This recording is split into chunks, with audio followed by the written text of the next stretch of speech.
Hey you guys, I'm back.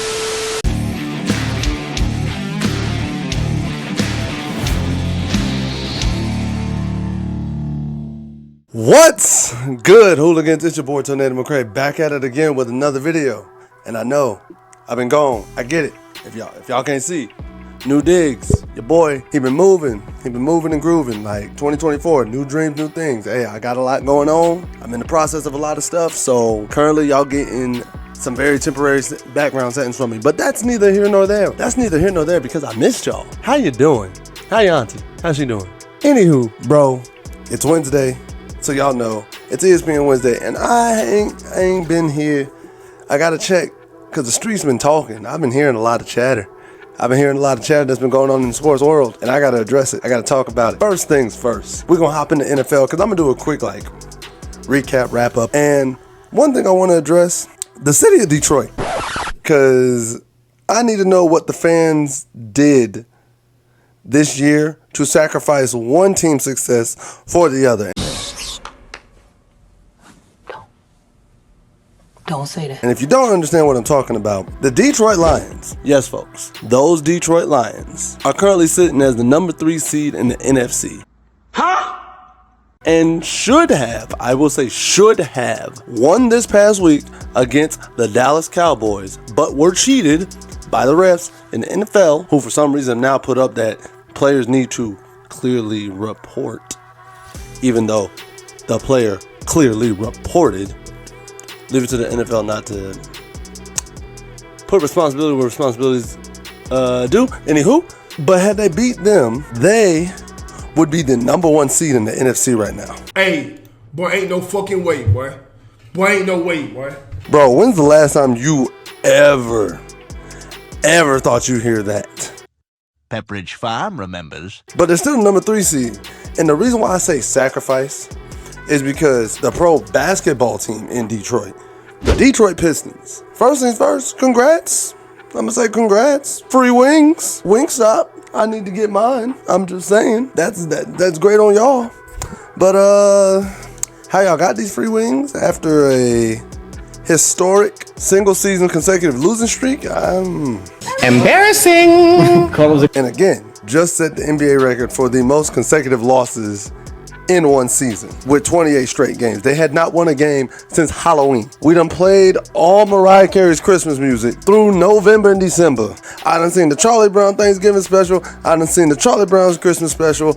I done watched How the Grinch Stole Christmas, all the Home Alones, done had my greens, beans, potatoes, tomatoes, and everything in between Detroit's last win and their current win. So that's why I bring the question, what did y'all sacrifice for Detroit Lions football to be this great, but Detroit Pistons basketball to be this bad? Asking all them questions.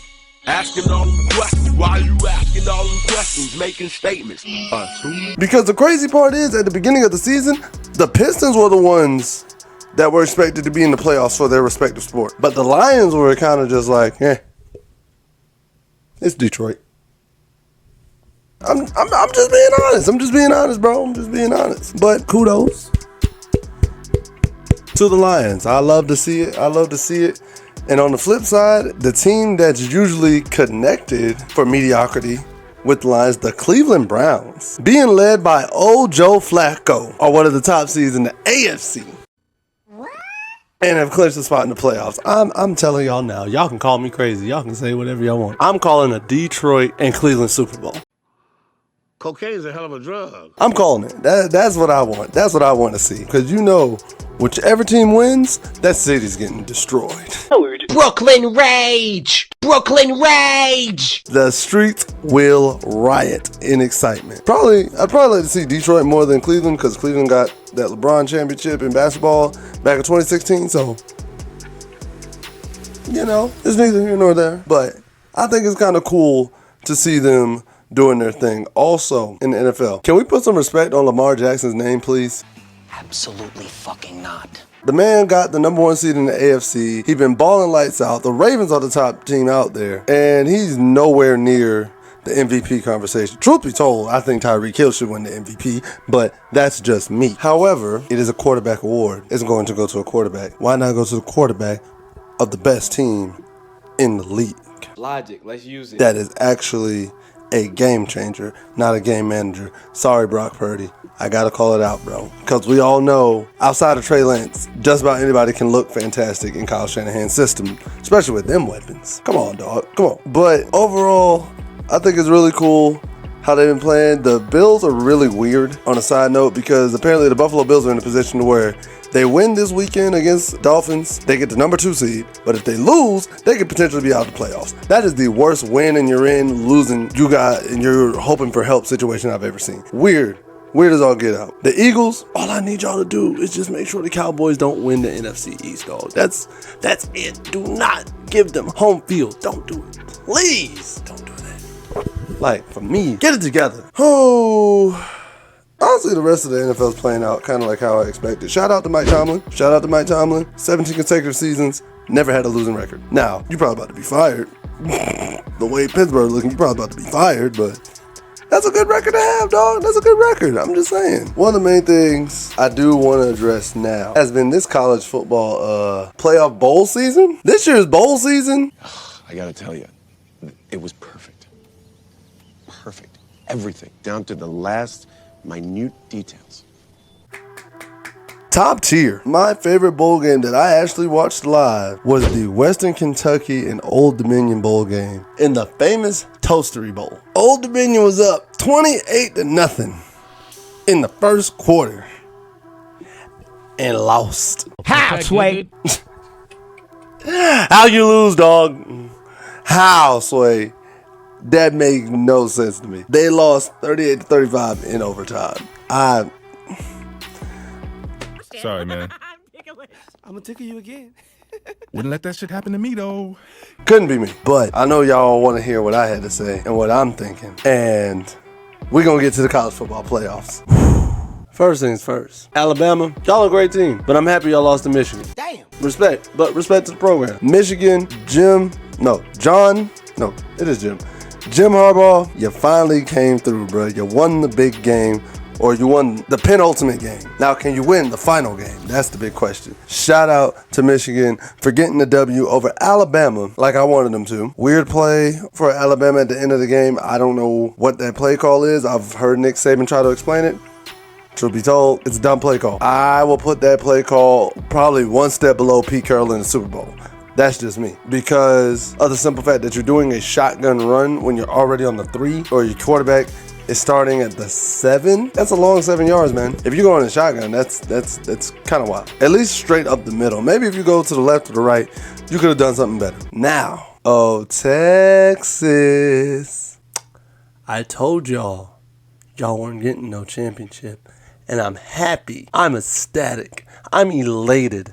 I am thrilled y'all lost. Put them damn horns down, bro. Good job, Washington. You scared me at the end of the game because I'm just like, oh my God, your play calling is stupid. Now you can't kick a field goal and now you're in trouble. But you held on when you need to hold on. Especially the kick catch interference penalty. Oh, if they would have scored, that's the penalty that kills the game. No ifs, ands, or buts about it. But I got the matchup I wanted to see. I said it in my last video. I said I wanted to see Washington and Michigan. I got Washington and Michigan. So that's going to be a great game. If I had to call it now, I would say I think Michigan wins that game. I think Michigan wins that game 31-28. There's one thing that also comes with all of this because two things. One, Bama nor Texas got beat the way I wanted to, just to prove the committee wrong. And two, I've seen some people troll and say this is why that FSU never deserved to be there because of how they got stomped out by Georgia. I'm gonna say this as respectfully as I can. You're an imbecile if you think that Florida State team that we saw play Georgia was anywhere close to the Florida State team that was out there just a couple weeks ago, because they had their third string quarterback who was playing because their backup opted out. Their top 2 star receivers opted out. Their top 2 starting running backs opted out. 2 of their offense starting linemen opted out. 2 of their D linemen opted out. 2 of their star linebackers opted out. And 2 of their star corners opted out. They had a total of 29 of their scholarship players opt out of that game. Now, do I think they would have beat Georgia full strength? Respectfully, no. But do not go and use that game as a validation as to why they shouldn't have been in there. That's not true. Like I said, you're an imbecile if you immediately run to that without knowing the context of the team that played that day. So I'm gonna leave it at that. But guys, I'm gonna have to cut this video short because I think my camera's dying or whatever the case may be. So with that being said, guys, if you enjoyed this video, please make sure to like, share, subscribe, and hit this notification bell at the bottom, because you know it helps my algorithm. As your auntie's favorite neighbor, she's always got to know when I'm putting out new videos, baby. And thank you to everybody who rocked with me all of 2023 as I got this channel up off the ground. I love and appreciate all of you. I hope y'all had a blessed holiday season. Happy New Year's to everybody. Let's go in here, get 2024 popping, cracking, having a good time. And until then, what do I know? I'm just a skinny brother with two tats. Peace. Much love to all of you guys. I'm out.